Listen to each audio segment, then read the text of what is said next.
أعلن نادي سبورتينج براغا البرتغالي عن تعاقده مع اللاعب اللبناني سامي مرهج بعقد لمدة عامين ونصف بحلول العام 2028.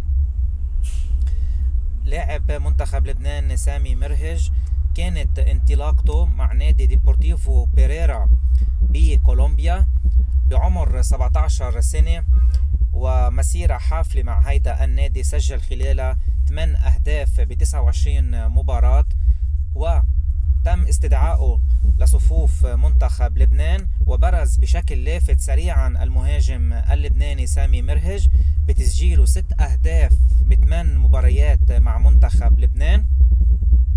ومن فترة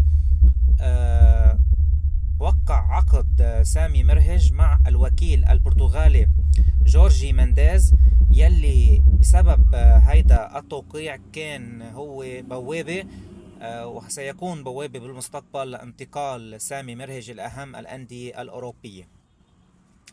يذكر أنه نادي سبورتينج براغا بيلعب بالدوري البرتغالي الدرجة الأولى، وهو حاليا يحتل المركز الخامس.